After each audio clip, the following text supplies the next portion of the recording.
আলাইকুম, কি খবর সবার? আশা করি আপনারা সবাই অনেক বেশি ভালো আছেন। অনেক দিন পরে ফাইনালি আমি আজকে একটা লং ফর্মে ভিডিও করতে যাচ্ছি। আমি গত সপ্তাহে বাসা থেকে হোস্টেলে এসেছি এবং আসার পরে কয়েকদিন খুবই ব্যস্ত ছিলাম, কারণ এতদিন হোস্টেলে ছিলাম না। রুম খুবই আর কি ধুলাবালিতে যাতা অবস্থা হয়েছিল। তো সেই সব ক্লিনিং নিয়ে বেশ প্যারা খেতে হয়েছে, বেশ ব্যস্ত ছিলাম। আর গত 2-3 দিন যাবত আবার একটু ফ্রি হয়েছি, তো ভাবছি যে আমার কিছু প্রয়োজনীয় জিনিসপত্র কেনাকাটা করা উচিত। কারণ আমি এবার যেটা করেছি সেটা হচ্ছে যে ঢাকাতে যখন ছিলাম তখন এত বেশি অনলাইন শপিং করেছি এবং সেগুলো প্যাকিং করে আনতে গিয়ে আমি আমার প্রয়োজনীয় অনেক কিছুই এবার বাসা থেকে আনতে একেবারেই ভুলে গিয়েছি, যেটা এর আগে আমার সাথে খুব কমই হয়েছে। আমি ভুল করে আমার চাল আনতে ভুলে গিয়েছি, তারপরে হচ্ছে গুঁড়ো মশলা আনতে ভুলে গিয়েছি। যদিও চাল আমি খুব বেশি পরিমাণে আনি না, এই 1 থেকে 2 কেজির মতো আনি, যেন হোস্টেলে এসে আমার বাজারে যেতে না হয়। এজন্য আর কি চালটা নিয়ে আসি, মানে আম্মু আর কি জোর করে দিয়ে দেয়। আর গুঁড়ো মশলাটা আনি, সেটা হচ্ছে বাসার গুঁড়ো মশলাটা না এত ভালো হয়, আমার মনে হয় যে বাজারের গুঁড়ো মশলা দিয়ে তরকারি রান্না করলে অত বেশি মজা হয় না। আমি জানি না কেন এটা আমার মনে হয়, তবে এটার কারণে আমি সবসময় বাসা থেকেই গুঁড়ো মশলা নিয়ে আসি এবং সেটা দিয়ে আমি আর কি টুকটাক রান্নাবান্না মাঝে মধ্যে করি। তো এই গুঁড়ো মশলা না থাকার কারণে এবার কোনো কিছু রান্নাও করতে পারছি না। তো ভাবছি যে বাসায় আবার যাওয়ার আগে এই কয়দিন চলার জন্য যেটুকু আর কি মশলা দরকার সেটুকুই টুকটাক কিনে নিয়ে আসবো। আর বাই দ্য ওয়ে, আমি এবার আমার আবার মেকআপ ব্যাগও রেখে চলে এসেছি। এটার জন্য খুবই মনটা খারাপ হচ্ছে, কারণ আমি তো সময় পেলেই টুকটাক একটু বাইরে ঘুরতে যাই, আর যখন ঘুরতে যাই তখন একটু ছবি টবি যেহেতু তুলি, সো একটু মেকআপ করতেই হয়। তো মেকআপ ব্যাগ রেখে চলে এসেছি এবং আজকে আমি টোটালি আর কি মেকআপ ছাড়া আছি, জাস্ট একটা ময়শ্চারাইজার লাগিয়েছি আর একটু লিপস্টিক দিয়েছি, দ্যাটস ইট। সো মেকআপটার জন্য মনটা খারাপ হচ্ছে। তো ভাবছি যে বাসায় খুব অল্প কিছুদিনের মাঝে আবার যেতে হবে।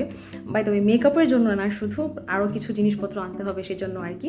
তো যাই হোক, আমি হচ্ছে আজকে অনেক কিছুই কেনাকাটা করতে যাব। তো কী কী কিনবো সেটার জন্য আমি একটা লিস্ট বানিয়েছি।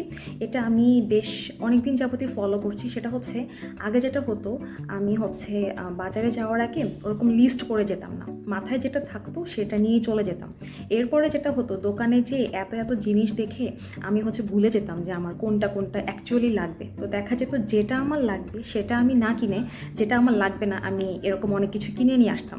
আসার পরে আমার মনে হতো যে আরে আমি তো অমুক জিনিসটা নিয়ে আসি নাই। তো এই সমস্যার সমাধান করার জন্য আমি এখন যেটা করি, আমি বাজারে যাওয়ার 2 থেকে 3 দিন আগে আর কি চিন্তা করতে থাকি যে আমার কি কি লাগবে, এবং যখন আমার যেটা মনে পড়ে সেটা হচ্ছে আমি আমার ফোনের নোটপ্যাডে অথবা খাতা কলমে লিখে ফেলি। তাহলে যেটা হয়, সব কিছু খুব সুন্দর করে অর্গানাইজ করা থাকলে দোকানে যেয়ে আমার কিনতে সুবিধা হয়। আর এতে করে সময়টাও বাঁচে, কারণ লিস্ট করা থাকলে অল্প সময়ে অনেক কিছুই একসাথে কিনে ফেলা যায়। তো আজকেও সেরকম ছোটোখাটো একটা লিস্ট করেছি। দোকানে গিয়ে জিনিসপত্র দেখে যদি আবার অন্য কিছু কেনার ইচ্ছা হয় বা যদি মনে পড়ে যে না অমুক জিনিসটাও কিনতে হবে, তখন সেটাও কিনে ফেলবো। সো চলেন আপনাদেরকে লিস্টটা দেখাই। বাই দ্য ওয়ে, আমি কিন্তু সবসময় আবার খাতা কলমে লিখি না, আজকে জাস্ট ভিডিও করছি, দ্যাটস ওয়াই ভাবলাম যে একটু খাতা কলমে লিখি। অন্য সময় আমি নর্মালি ফোনের যে নোটপ্যাড থাকে সেখানেই করি। তো চলেন আপনাদেরকে দেখাই আমি আজকে কী কী লিস্ট করেছি। এই হলো আমার আজকের বাজারের লিস্ট। আমার যেগুলো যেগুলো মাথায় এসেছে সব কিছুই আর কি লেখার চেষ্টা করেছি। তারপরও দেখা যাবে এর মধ্যে থেকেও অনেক কিছু আমার লেখা হয়নি, আমি ভুলে গিয়েছি। সেগুলো কিনতে পরবর্তীতে আমার আবারও যেতে হবে বাইরে। আজকে সকালে একটা উদ্ভট কাণ্ড আমার সাথে হয়েছে, সেটা হচ্ছে যে দেখেন, সবগুলো সুইচ আছে কিন্তু শুধুমাত্র এইটার সুইচটা নেই। এটার সুইচটা হচ্ছে একেবারে ভিতরে চলে গিয়েছে। খুবই ভয়ঙ্কর একটা ব্যাপার স্যাপার। গত কয়েকদিন যাবৎ আমার হচ্ছে ফ্যানের এই সুইচটা শুধুমাত্র অন করা যাচ্ছিল, কিন্তু এরকম করে অফ করা যাচ্ছিল না। তো আমি অনেক কায়দা কৌশল করে লাস্ট কয়েকদিন যাবৎ আর কি কোনো মতে ফ্যানটাকে অফ করে বাইরে যেতাম। তো আজকে সকালবেলা যখন আর কি ডিউটিতে যাব, তখন খুবই তাড়ার মধ্যে ছিলাম, তো কোনোভাবেই না ফ্যানটা বন্ধ করতে পারছিলাম না। তো আমি এরকম করে একটু জোরে চাপ দিয়েছি, অত বেশিও জোরে না, মোটামুটি জোরে। এরপরে সুইচটা ভিতরে ঢুকে গিয়েছে। আমি তো খুবই ভয় পেয়ে গিয়েছি যে হঠাৎ করে এমন কেন হলো। এর আগে কখনোই আমার সাথে এমন হয়নি, মানে আমি জানি না কেন জানি আমার সাথে এই ধরনের উদ্ভট উদ্ভট ঘটনাগুলো ঘটে। তাও আবার কোন ফ্যানটা নষ্ট হয়েছে? এই ফ্যানটা হচ্ছে আমার আর কি বেডের বরাবর, আর এপাশে আরেকটা ফ্যান আছে, এইটা আবার বেড থেকে একটু দূরে। এই ফ্যানটা নষ্ট হলে খুব একটা সমস্যা ছিল না, কিন্তু এই ফ্যানটা নষ্ট হয়ে আমার খুবই ঝামেলা হয়ে গিয়েছে। আজকে আসলে বাহিরে না গেলে আমি আর কি ইলেকট্রিশিয়ান মামাকে আসতে বলতাম ফ্যানটা ঠিক করে দেওয়ার জন্য, কিন্তু যেহেতু বাইরে যাব সেজন্য আজকে আর বলিনি। আমার এমনি ছোট একটা ফ্যান আছে, আজকে ওটা দিয়েই আর কি চালাতে হবে। কি যে একটা ঘটনা ঘটে মাঝে মধ্যে হোস্টেলে, মানে কি আর বলবো। আমাদের হোস্টেল থেকে বের হচ্ছি, আশেপাশে সবই আমাদের ব্যাচমেটরা আছে। এইখানে এই ছোট্ট যে ঘরটা, এটা আগে ছিল না, এটা কয়েক মাস আগে আর কি করা হয়েছে। আমি বাসা থেকে এবার এসে দেখি খুব সুন্দর একটা কালার করা হয়েছে। কালারটা আমার কাছে এত পছন্দ হয়েছে। আমি যখন বাসায় যাই তখন দেয়ালটা ছিল এই পর্যন্ত, এবার বাসা থেকে এসে দেখি যে উপরের এই পোর্শনটুকু করা হয়েছে, তারপরে উপরে হচ্ছে কাঁটাতারের বেড়া দেওয়া হয়েছে। আর এপাশে এটা হচ্ছে ছেলেদের হোস্টেল। আর এই রাস্তা দিয়ে আমি এতক্ষণ হেঁটে হেঁটে আসছিলাম, ওই যে ওটা হচ্ছে আমাদের মেয়েদের হোস্টেল। আর আমি এখন ইন্টার্ন হোস্টেল থেকে বের হচ্ছি। আজকের ওয়েদারটাও বেশ ভালো লাগছে, এখন রাত তো, রাতের বেলা বের হতে ভালোই লাগে। ইন্টার্ন হোস্টেল থেকে বের হয়ে আমি চলে গেলাম সোজা চরপাড়াতে যেতে মাত্র 4 থেকে 5 মিনিটের মতো সময় লাগে হাঁটা পথে। তো আমি প্রথমেই চলে গেলাম স্বপ্নতে যেতে ভালো লাগে, কারণ এখানে একসাথে অনেক কিছুর কালেকশন থাকে।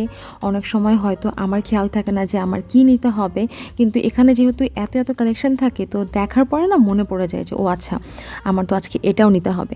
তো প্রথমেই আমি চলে আসলাম মশলার সেকশানে। এখানে এসে পেয়ে গেলাম আমার ধনিয়া গুঁড়া। তো ধনিয়া গুঁড়া নেওয়ার পরে চলে গেলাম হ্যান্ড ওয়াশের সেকশানে। হ্যান্ড ওয়াশের অনেক কালেকশন এসেছে, যেগুলো আমার আগে খুব একটা চোখে পড়েনি। এখানে এসে দেখি যে হ্যান্ড ওয়াশের উপরে বাই ওয়ান গেট ওয়ানের অফার চলছে, অর্থাৎ 110 টাকায় পাওয়া যাচ্ছে দুটো হ্যান্ড ওয়াশ। তো আমি সেফ হ্যান্ডস নামের এই হ্যান্ড ওয়াশটা কিনে নিই। এটা অবশ্য আমি আগে কখনো ব্যবহারও করিনি, দেখা যাক কেমন হয়। এরপরে চলে আসলাম কফি কিনতে, তারপরে কিনলাম চা। এরপরে চলে গেলাম কাঁচা বাজারে গিয়ে প্রথমে আমি 2 কেজি চাল কিনি। এরপরে ভাবছিলাম যে সবজি কিনবো কি কিনবো না, পরে চিন্তা করলাম না থাক, আমার এখন পর্যন্ত যে খাবারগুলো আছে আগে সেগুলো শেষ করি, তারপরে চলে আসলাম হোস্টেলে। এই হচ্ছে আজকে আমার টোটাল বাজার সদাই। এখানে নিয়েছি চাল, 2 কেজির মতো চাল নিয়েছি। তারপরে এখানে নিয়েছি 2 হালি ডিম বেশি করে আনি না, কারণ নষ্ট হয়ে যায়। আর এখানে নিয়েছি হচ্ছে শসা, এখানে 1/2 কেজির মতো শসা নিয়েছি, সাথে আছে কাঁচা মরিচ। শসা আমার আছে, এর কিছুদিন আগেও কিনেছিলাম, সেগুলো এখনও শেষ করতে পারিনি, তারপর ভাবলাম নিয়ে যাই, কারণ শসা আমি আবার খেতে খুবই পছন্দ করি। আর এখানে 250 গ্রামের মতো পেঁয়াজ নিয়েছি। পেঁয়াজটা আমি বাসা থেকেই নিয়ে আসি, কিন্তু এবার পেঁয়াজ আনতেও একেবারেই ভুলে গিয়েছি। আর একটা ব্রেড নিয়েছি, মাঝে মধ্যে যখন ক্ষুধা লাগে তখন এটা খাই, যদিও এই ব্রেড খাওয়া ঠিক না। তারপরও হোস্টেলে থাকতে গেলে আসলে এত কিছু চিন্তা করলে হয় না। আর স্বপ্ন থেকে নিয়েছে হচ্ছে সিলনের এই মিল্ক টিটা।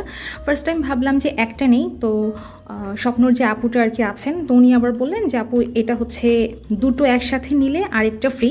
তো ভাবলাম ঠিক আছে দিয়ে দেন। এটা হচ্ছে গিয়ে গরম পানির মধ্যে পুরো একটা প্যাকেট দিয়ে দিলেই চা তৈরি হয়ে যাবে। তো হোস্টেলে মাঝে মধ্যে আমার প্রচুর চা খেতে ইচ্ছে করে, কিন্তু আমাদের এই হোস্টেলে কোনো ক্যান্টিন নেই। সো চা খেতে হলে আমার সেই হসপিটালের ক্যান্টিনেই যেতে হয়, তো যেটা মাঝে মধ্যে খুবই আসলে ঝামেলার মনে হয়। সেজন্য ভাবলাম নিয়ে যাই একটা, জাস্ট গরম পানি করে পানির মধ্যে মিশিয়ে চা বানিয়ে ফেলা যাবে। এরপরে নিয়েছি হচ্ছে ধনিয়া গুঁড়া, বাসা থেকে আনতে ভুলে গিয়েছিলাম, সো একটা ধনিয়া গুঁড়াও নিয়ে নিলাম। এর চেয়ে ছোটো সাইজ আসলে পাচ্ছিলাম না, পেলে ওটাই নিতাম। এটা একটু বেশি বড় হয়ে গিয়েছে, এটা অনেক দিন চলে যাবে আমার, আমি তো আর ডেইলি এত রান্না করি না। যাই হোক, যেটা ছিল সেটাই নিয়েছি। এরপরে নিয়েছি হচ্ছে হ্যান্ড ওয়াশ। এই হ্যান্ড ওয়াশের ব্যাপার যেটা হচ্ছে সেটা হচ্ছে বাই ওয়ান গেট ওয়ান, মানে একটার দামেই আমি হচ্ছে দুটো হ্যান্ড ওয়াশ পেয়েছি। এটা হচ্ছে সেফ হ্যান্ডস, এটা এর আগে আমি ব্যবহার করিনি, জানি না এটা কেমন হবে, জাস্ট ভালো লাগলো। আর যেহেতু বাই ওয়ান গেট ওয়ান ছিল, সো নিয়ে নিলাম। স্বপ্নতে গেলে আমার এটাই হয়, দেখা যায় বাই ওয়ান গেট ওয়ানে আমি অনেক সময় যেটা লাগবে না আমার সেটাও নিয়ে চলে আসি। তারপরে একটা হচ্ছে কফি নিয়েছি, ভাবলাম এটাও একটা নিয়ে যাই, মাঝে মধ্যে কফি খেতে ইচ্ছে করে, তখন এটা জাস্ট গরম পানির মধ্যে খাওয়া যাবে। এই তো সিলনের দুটো সিলন টিয়ের সাথে একটা ফ্রি। এই আর কি আমার আজকের হালকা পাতলা বাজার সদাই। এই ঝুড়িটা আমি বেশ কয়েক বছর আগে কিনেছিলাম, যদিও এটাতে আমার আগে ফল বা এই ধরনের জিনিসপত্র রাখা হতো না। তবে এবার বাসা থেকে হোস্টেলে এসে আমি এটাতে এখন থেকে আর কি শসা, তারপর হচ্ছে টমেটো, কলা এই ধরনের আর কি জিনিসপত্র রাখছি, যেটা চোখে পড়া মাত্রই খেয়ে নেওয়া যায় এই ধরনের জিনিস আর কি রাখার চেষ্টা করছি। আর আজকে যেই শসাগুলো নিয়ে এসেছি এগুলো তো মনে হচ্ছে ভালোই হবে। শসা থাকলে হয় কি, যখন একটু ক্ষুধা লেগে যায় তখন আর কি চট জলদি একটা সালাদ টাইপের করে বানিয়ে খাওয়া যায়। আর শসা খেতে আমি অনেক বেশি পছন্দ করি, সো এটা স্টকে রাখতেও ভাল লাগে। আর এখন সবচেয়ে বিরক্তিকর পার্ট হচ্ছে এই যে মরিচের বোটা ফেলতে হবে। এই কাজটা করতে আমার একেবারেই ভাল লাগে না, কিন্তু এটা যদি এখন করে না রাখি, যখন রান্নাবান্না করব তখন আবার দেখা যাবে যে এই বোটা ফেলার জন্য হচ্ছে আবার ঝামেলা মনে হয় তখন আর কি। তো যখনকার কাজ তখন করলে বেটার হয়। সো আমি এখন বসে বসে এই সবগুলো মরিচের বোটা ফেলে এগুলোকে খুব সুন্দর করে আর কি গুছিয়ে রাখবো। আর এখানে যে ডিমগুলো আছে, ডিমগুলো আমি চাইলে হচ্ছে এখনই পানির মধ্যে ভিজিয়ে ক্লিন করতে পারতাম, কিন্তু আমি নর্মালি এই ধরনের কাজগুলো গোসলের আগে করে থাকি। তো এখন যেহেতু রাত হয়ে গিয়েছে, রাতের মধ্যে আমি আর এসব প্যারার কাজ করব না, এগুলো আপাতত এরকমই রেখে দিব। কালকে আমি ডিউটি থেকে ফিরে এসে এটা সুন্দর করে আর কি পানির মধ্যে ভিজিয়ে রেখে তারপরে ডিমের গায়ে যে অনেক সময় ময়লা লেগে থাকে সেগুলো ক্লিন করে শুকিয়ে তারপরে সুন্দর করে রেখে দিব আর কি। সুন্দর করে গোছাবো, তারপরে মরিচ এগুলো ক্লিন করব। চালটা হচ্ছে চালের যে কৌটা সেখানে রাখতে হবে। এই ধরনের গুঁড়া মশলা রাখার জন্য আমার কাছে বেশ কয়েকটা কৌটা আছে, তবে সেই কৌটাগুলোতে আগে যে গুঁড়োগুলো রেখেছিলাম সেগুলো টুকটাক কিছু আছে। তো ভাবছি যে কৌটাটা ভালো মতো ক্লিন করে শুকিয়ে তারপরে হচ্ছে ধনিয়া গুঁড়াটা প্যাকেট থেকে কৌটার মধ্যে আমি ট্রান্সফার করব। তো আজকে আর এগুলো কিছুই করব না। মোট কথা ক্লিনিংয়ের যে কাজগুলো সেগুলো সবই আমি আগামীকাল করব। আজকে ক্লিনিং ছাড়া যে কাজগুলো সেই কাজগুলো করে গুছিয়ে রাখবো। এটা হচ্ছে আমার চাল রাখার কৌটা। এখন আমি এখান থেকে চালগুলো এটাতে ট্রান্সফার করে ফেলবো। আর এখানে একটা ছোট্ট একটা কৌটার মতো আছে, এটা দিয়ে আমি প্রত্যেক দিন মেপে ফিক্সড একটা অ্যামাউন্ট রান্না করি, যেন আমার ভাতটা কমও না হয় আবার বেশিও না হয়। ফাইনালি আমার এই যে সবগুলো মরিচের বোটাগুলো ফেলানো শেষ। এখন এগুলোকে জায়গা মতো আর কি সুন্দর করে রেখে দিব। আর বাকি যেসব কাজ আছে সব কিছুই খুব দ্রুত করে ফেলতে হবে এখন। রাইস কুকারে ভাত রান্না করেছি এখানে। আর এখানে আমার ইন্ডাকশন চুলায় আমি হচ্ছে একটু গরুর মাংস গরম করে নিচ্ছি। এটা আম্মু খুবই সুন্দর করে গরুর মাংসটুকু রান্না করে দিয়েছিল আমাকে। বেশ কয়েক পোটলা আর কি গরুর মাংস রান্না করে আমাকে দিয়েছে এবার। তো আমি গতকালকের আগের দিন সম্ভবত বের করেছিলাম, তো মোটামুটি সবটুকুই খেয়ে ফেলেছি, আর অল্প একটু আছে সেটাই আর কি গরম করে নিচ্ছি। মাত্র যে ভাতটা রান্না করেছি সেটা আমি এই মাংসের সাথে এখন খুবই সুন্দর করে আর কি মিশিয়ে নিব। তারপরে এই ভাতগুলোকে মাংসের সাথে আমি অল্প একটু সময়ের জন্য আর কি একটু রান্না করে নিব। তারপরে এটা সালাদ দিয়ে পরিবেশন করব।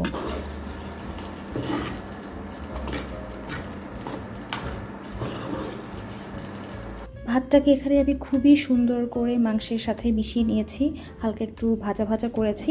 এখন এটাকে আমি প্লেটে সার্ভ করে দেব।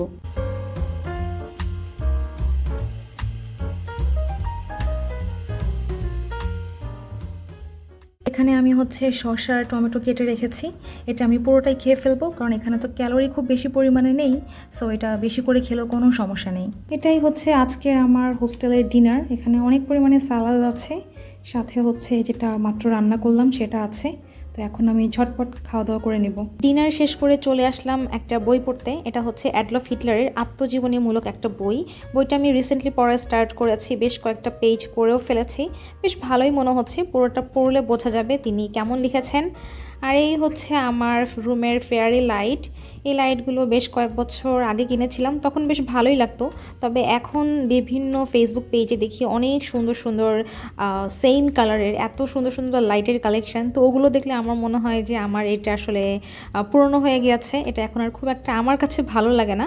তবে রুমের লাইট অফ করে দিলে দেখতে কিন্তু বেশ ভালোই লাগে। মাঝে মাঝে আমি রুমের লাইট অফ করে দিয়ে শুধুমাত্র ফেয়ারি লাইটগুলো জ্বালিয়ে রাখি, তখন দেখতে ঠিক এমন দেখায়। এই ভিউটাও না দেখতে বেশ ভালোই লাগে, আর মাল্টি কালারের হওয়ায় তখন দেখতে আবার অন্যরকম সুন্দর লাগে। আর সাথে আমি কোনো গান শুনতে থাকি, সব কিছু মিলিয়ে তখন এত বেশি ভালো লাগে। তো যাই হোক, এই ছিল আজকের ভিডিও। আশা করি ভিডিওটা আপনাদের ভালো লেগেছে। সবাই ভালো থাকবেন। আল্লাহ হাফেজ।